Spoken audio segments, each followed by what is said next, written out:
Hello everyone and welcome to Super Mario World. I didn't pick a file, so I don't know what the game's doing right now. But hi. This is one of my all-time favorite games. I love this game so much. This may have been my first video game. So, I guess we started the game. I didn't realize I started the game, but yes, welcome. As you may or may not be able to tell, I'm really bad at it. No, I'm just kidding. Uh, this eye right here looks different from this eye. That's because this one's swollen right now. I get this thing sometimes. Um, it's just like a sty. And it makes my eye all swollen and gross. And it hurts a little. And I look a little funny. And I have to put this weird like goopy drop kind of thing in. And it makes it so I can't really see out of this eye too well. And I just put them in before I started. So I got about one eye going into this. I figured that would be enough of a handicap. What's going on, man? But yeah, don't worry, I'm not gonna lose the eye or anything. This happens. Probably not gonna lose the eye.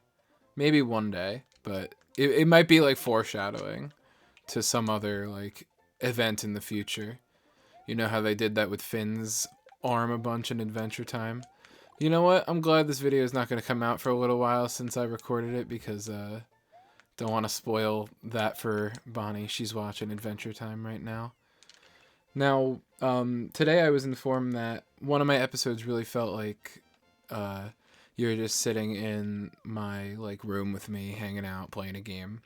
And I think that's a good feel. I think that's a feel I want to go for. And if I make you feel that way, leave a like.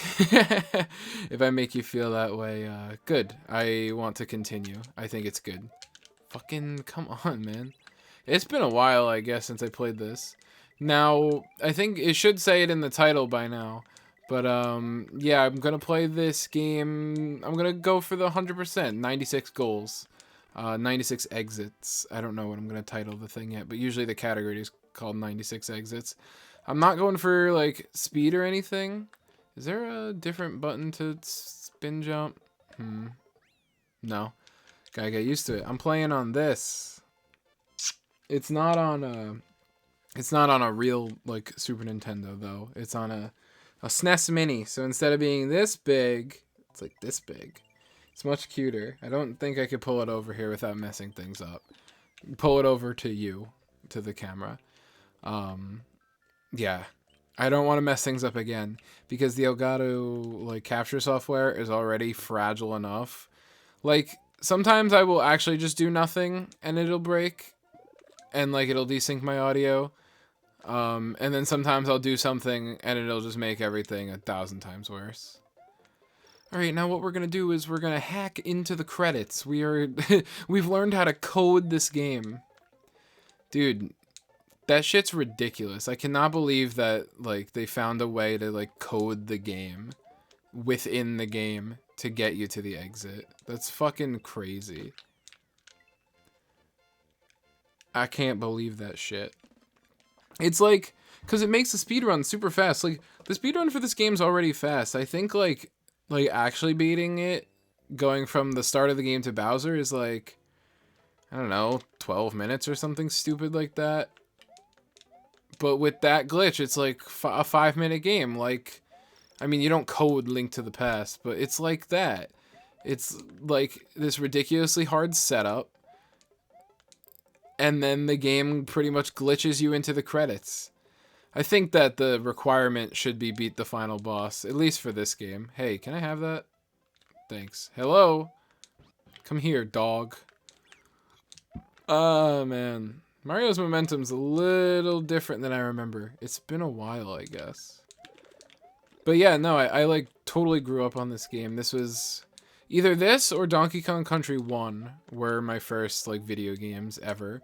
I used to watch my dad play them all the time. And then one day, I was like, which meant I wanted to play, probably. And then I did. And I've never looked back. Oh, that's a funny story. So, whatever. Dad finally, I'm like 3 years old maybe or something. My dad finally lets me play Donkey Kong Country. And, you know, little kid me, he does well. My dad gives me the right pointers. He tells me to like save the game and stuff. So I don't have to keep resetting like every time I like lose or something. But I got to the fourth world, the snow world. And if anyone's played that game, they know about the snow world and how fucking... At least the first level is atrocious. It is so hard. And you can barely see anything because there's just snow all over the screen. So you can't really see like what's going on at all. And I used to get so fucking mad at that level, at that game in general. But literally, I would get so mad as a kid. I don't know if I ever like threw controllers or anything, but I would get so angry. And my mom eventually was like, all right, this is bad for my child's development or whatever. And she took the Super Nintendo away. I said, Mother, where art mine Super Nintendo? And she was just like, it's getting fixed. It's in the shop. It's broken. And I said, okay, you're my mother. You birthed me. You care for me. I have no reason not to trust you. And then one day, she was going to go get something in one of the cabinets in the kitchen. And on the top shelf was my Super Nintendo. And the emotions I felt were few, but they were powerful. Betrayal, devastation, familial irresponsibility. I don't know what that means, but just like overall betrayal was the big theme. And one day we used to do this cute thing when I was a kid where she would, tuck me in or whatever, and she would say, what are you going to dream about tonight, Nikki? And I would be like, I dream about a dog with a tennis ball. But the tennis ball is bigger than a regular tennis ball. Something stupid like that. And, that's cute kid stuff. And one day I was like, I'm going to dream that my Super Nintendo is back. Like, I have it. It's fixed. And my mom was like, I guess I'm being a real... Time to stop being a fucking bitch and give the kid his Super Nintendo back before he cries or whatever. And soon after that, she did. So what I'm trying to say is, if you have a soft spot for your own child, you're fucking weak. That's not what I'm saying. What I'm saying is, thanks for giving my Super Nintendo back, Mom. Video games have shaped my entire life. I love them. And sure, I might spend too much time on them sometimes. But man, would I not be the creative person I am today without them. The amount of just like source material that games have given me to work with. Can we get up? Nope. Is like crazy. This guy's gonna spawn.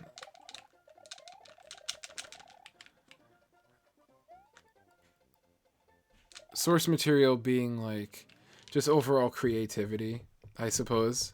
And I'm not necessarily going to be like, yeah, video games are why I'm creative. I think they're a big part of it because I think that immersion into so many different worlds can have a very positive effect. And especially like newer games have a lot of like storytelling elements and they teach you to be better storytellers. What's the game that I was just thinking of the other day? I was watching a video today. I mean, like, Paper Mario: The Thousand Year Door. I think that game tells an incredible story through everything, through the backgrounds, the foreground, the actual dialogue. Just the whole game is a fucking masterpiece. I think about that game a lot. It's my second favorite game ever. And I think about the atrocities that were committed by making bad sequels. I've heard that Super Paper Mario is a good game in its own right if you can separate it from what's it called? From Thousand Year Door and the N64 one, but you know, I don't know how willing I am to forgive. Oh, I did not want to do that. Oh, okay. Thanks. Thanks, bud. Really cool of you. I don't know if I could get a feather in here, so I guess we just have to beat the level regularly. Which, yeah, 96 exits means that we're gonna have to beat the levels like regularly anyway, as well as like the bonus exits. So if a level is red, you haven't seen the last of it. I'll show you what that means in just a moment. Also, ghost houses, fucking easy. The designs are very cool, and the puzzle elements in ghost houses are really interesting. But if you know the puzzle, the level's super short, which I don't mind. Yeah, so that gives us the pipe. We'll beat this level regularly with a cape, and we'll go back to the ghost house after. Hello, thanks. Oh. Am I flying right now? I didn't even realize I picked up enough speed. The cape kind of breaks this game a little bit. It just some of the levels you can literally just wee. You can kind of just fly over, which you know, I'll try not to do that for most of them because this game has actually very good and interesting level design for the most part. So I'd love to show that off to anyone who hasn't seen it. Which would honestly be a little weird. I feel like, I mean, listen, Mario 3 was the one that really was like the cornerstone of Mario. But like this game, huge. Like they took Mario 3. This is an example of a perfect sequel. They took Mario 3 and then they just made it even fucking better. Because I think this game's better than Mario 3. I think they literally mastered the physics engine, and anything 2D Mario past this went downhill. Now, yeah, the red. I'm pointing at my fucking computer screen like you see it. The red levels, that means that there's more than one exit. You can't see that on the ghost house because it's a ghost house, and some ghost houses have 2 exits, some only have 1. But this one has 2. And this is like this one's actually just the coolest ghost house in the game, just because it's got it's got a mini boss, which is really neat because the rest of the ghost houses do not have that. All right, we're not gonna get hit again, probably, right? Okay, thanks. Now the tricky part is coming. I'm fucking brain dead, man. I had to go to urgent care to get like medication for my eye today, which is weird because I've never been to urgent care. And urgent care sounds, you know, like it's supposed to be for like urgent problems. And listen, when there's no regular doctor's offices open, I suppose this is an urgent problem, but still it was weird. This level's really fucking funny because you could just like if you grab too many blocks, you can just fall through this like stage entirely and just die. I've done it on accident too many times. Now urgent care. Man, I haven't really exposed myself to the real world too much. Like the last time I was really like out, it was at Best Buy to get my girlfriend Bonnie a Switch Lite so she could play Animal Crossing. And she wound up, because she got the digital of Animal Crossing, she wound up having the game like 12 hours before I did, which was, you know, like fine. Like I'm glad she had it first. But I was like, she was like texting me like, oh, I'm playing. I'm like, oh, that's awesome, baby. I'm so happy for you. No, I've totally made up for that in time though. Like I have been playing that game for the minimum, like maybe 2 hours a day, maximum just like straight up all day, which is it sounds unhealthy, but it's cool. Hey, I wrote 1 page of a paper today that The 2-page draft is due in now 4 days, and the full paper that's 4 to 6 pages is due in a week and a half from 4 days from now, so I guess 2 weeks, something like that. So we're doing fine. It's cool. I have my calendar here, and every time I look at it, it fucking haunts me. Because it's like you have things to do. Why are you playing video games on YouTube? And I say, you know what? Academics, suck my cock. I shouldn't be academically responsible this semester. Then again, ugh, God, it's so hard to say. Because, like, on one hand, I'm like, please never put me back in school again. I'm glad this is my last semester and stuff. And on the other hand, I'm like, I would kill for another semester. Not for the school part, you know. I mean, it's all about the social part. I live in a dorm with a bunch of friends. We have our girlfriends or other friends. I have my girlfriend pretty close by, and just a bunch of other friends that I usually get to see every day. My animation club that I'm in. Blah, blah, blah. There's a lot to fucking miss, and I do miss it already. You know, I'm drowning out that grief and mourning with playing video games for my friends. Nah.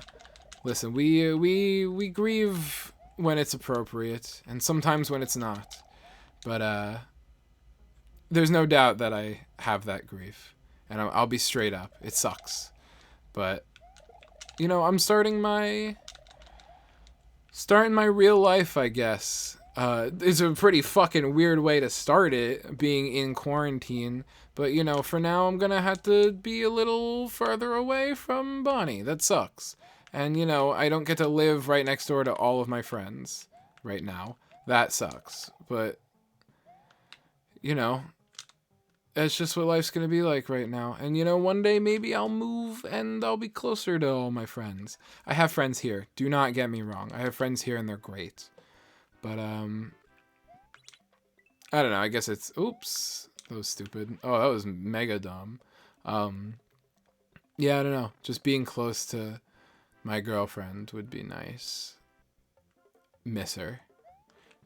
She doesn't pay attention to the show she's watching if I'm not there. So she's in the middle of Adventure Time right now, and I'm like, "Hey, baby, how you doing? Like, how's it going?" She's like, "Good. I'm watching Adventure Time." I'm like, "Oh, what's going on in the show?" And she's like, "Jake's wearing a hat." And I'm like, "Okay, I'm glad you're enjoying it, I guess." But if I'm there, she'll make sure to pay attention, because then when I want to talk about it with her, she can't escape at that. Not to say that she'd ever feel like that when we're watching a show. I make sure she wants to watch the things we're watching. And sometimes we watch shows she wants to watch, such as oh boy. I'm just kidding. If she wanted me to watch The Voice or Buffy the Vampire Slayer, I would. Those are two of the ones she really likes. Honestly, I've heard enough of The Voice because my dad listens to it all the time, or watches it. He'll, like, listen to the songs. That man, unreal how, like, repetitive he is in his content. Like, I listen to the same music over and over, and, like, sometimes I'll watch the same videos over and over, whatever. But, like, I've known that man for a long time, and he's just over and over the same shit all the fucking time. I have the scripts to the first 4 Harry Potters memorized because he used to just get home from work and put them on. I don't even know if he would watch them. I think he'd just fall asleep on the couch to relax. But, like, every single time, it was just, like, the same few movies. For a while, it was one of the new Planet of the Apes, like Rise of the Planet of the Apes. I don't even know if that's a movie. But, you know, one of the, maybe, like, Dawn of the Planet of the Apes. I don't know. Whichever one has a lot of guns, which is, like most of them, I think. But yeah, fucking that man will be dead asleep, and there will be apes like with guns, and it's the fucking loudest shit you've ever heard in your life. And I'm like, and he's like just asleep. I'm like, what are you fucking like? Do you desync from your consciousness or something when you're sleeping? Because oh my god. Yo, I tried to take a nap today in silence. Like, I sleep with a fan, and then I listen to music sometimes as well. So I always have, okay, can I have that feather, please? I always have some sort of noise going. But today I took a nap in my recliner because I was like, you know what? What is it like to sleep without noise? I'm curious what these, like, other humans go through. And it was awful. I literally started, like, I don't know what the, like, auditory term for, like, hallucinating is, but I deadass started, like, hallucinating noises. I just started hearing things. And I don't know what that was. Like, was it my brain trying to put me to sleep by, like, simulating noise? Maybe. But it sounded like foghorns and, like, just overall just, like, random beeps. And it was super fucking freaky. And I did wind up falling asleep, and I slept for half hour, 20 minutes, something like that. But Jesus Christ, man, I was not into that. It was bad. Bad and scary. Boop. Bye, Yoshi. Sorry, bro. I didn't mean it. This is one of those levels where I usually just fly right over it, but you know what? We'll play it for you. I think that oh shit. I think that the cape is busted, so that's one thing that I could say like Mario 3 did better. Oh my god, I thought that was about to just fly off. The Tanuki suit is a much more fair power-up. I don't know if you can kill those guys. The Tanuki suit is way more fair than like the feather. Because the feather, you can literally just... The feather, I think if they nerfed it, it would be super cool. But, like, the way it works right now... I'm talking right now, like, this game wasn't made, like... 30 years ago or something. But, which is insane, by the way. 92, was it? 91, 92, I think? Yeah, so, almost 30 years ago. That's a little wild. I definitely didn't play it when it came out. I wasn't born then. But, like, still, makes me feel old. But, yeah, I love, just, like, there hasn't been, like, a good, like, overworld in a game in a long time that I can think of. Like, if you can recall any good, like, hub world, like, new or old, you know? You can say your old one, and then you can say a new one. Because I don't think they make, like, good hub worlds anymore like this. Like, the hub world for this game is so cool and pretty, and it just gives, like, a sense of, like, this world is connected. Oh, shit. I don't know. Because I guess I grew up with a Super Nintendo, I became a real fucking slut for a good hub world. Because I grew up on this game. I grew up on Donkey Kong Country 1, 2, and 3. 3's hub world's a fucking masterpiece. Oh my god. That's one thing that game really has going. And also, like, fucking Mario 3 even. It was NES, but the world had so much personality. And I find myself really missing that. It's just like an older game design thing that they kind of, I feel like just lost. Which, like, is such a bummer. Because, like, a pretty, like, interconnected world like this. Like, I was watching a fucking video essay about Super Paper Mario and Color Splash. And that's why I've been thinking about, like, Paper Mario a lot today. Fucking Thousand Year Door's, like, world is so connected. And just, like, all the places are hidden within that one hub world. And you just have to progress in the story to, like, get the powers to find them and stuff. And just something about that whole hub world just feels so good and cool. And I know the other Paper Mario does that too, but it's been a long time since I played Paper Mario 64. You know, also known as Paper Mario. But yeah, I don't know. Something I miss about just like a good classic hub world. And I would love for them to come back someday. Like 3D World, Super Mario 3D World had the right idea. Dude, wow. Even like a game as like new, I barely want to say new. I believe it was 2008. But like a game like Galaxy had such a cool hub world. I loved Rosalina's ship, and I love that you like unlocked more places to go. It was still on the ship, but it was like the more power you get, the more we can generate the ship's power, and then you can discover more worlds. Something about that whole concept to me is so fucking cool. And I just find that a lot of newer games just don't do that. Ooh, wow. I almost got hit by that. And that sucks because I think that, I don't know, just like a good hub world, it has so much charm to it.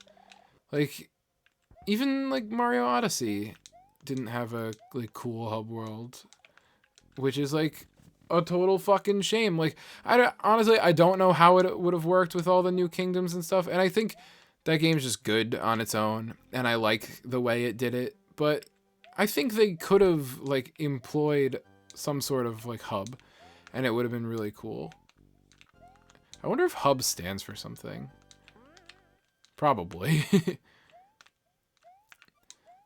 Habitual ugly barnacle. Done. No, but I don't know. Not to be an absolute fucking snob, but because I think new games do things really well sometimes, and they still do. But old games, not like old, but like older games like GameCube era, and even before that, like Super Nintendo, they just got it. They just fucking got it, man. I don't know. And also like pixel art is king. That's all I'm gonna say. Models, get them out of here. If you showed me like a game with models and a game with pixel art, I don't think it really matters what they're about. I'm automatically attracted to the pixel art one. I don't know if that's about my upbringing and like growing up on stuff like this, or if it's just like I've grown to have that preference over time playing all different kinds of games, because I grew up with this. And then I had a Game Boy, which also was 2D. And then I got the GameCube, which was 3D. And listen, don't get me wrong, I love 3D models sometimes. Like 3D Zelda and 3D Mario, amazing. And those would never work with sprites. Like, duh, I'm not stupid. Like 3D space games. But like a game like, I don't know. I will always argue that like Pokemon didn't need to jump to models. Or even because it did jump to models, it should like go back. But I've talked about that before, and I don't want to talk about it again because it gets me fucking heated. All right. We're crushing it. We're crushing this game. I believe we cleared all the goals in World 1 and World 2. So, yeah, we're fucking it up, kids. On the next one, we're going to keep fucking it up. We will not beat Bowser until we have 95 goals. I think he's the 96th, and then that's it. So, and we'll do like the Star World and stuff later, because those levels are supposed to be harder. So we'll do those later. You'll see us unlocking stars, like you'll see me get one in these stones here, but we'll do that later. All right, everybody, thank you so much for watching, and join me on the next one as I yell about video games or whatever while playing a video game. That's probably what it's going to be for the whole series. So, and we'll even keep this stink eye for you. How about that? How's that for you? All right, bye.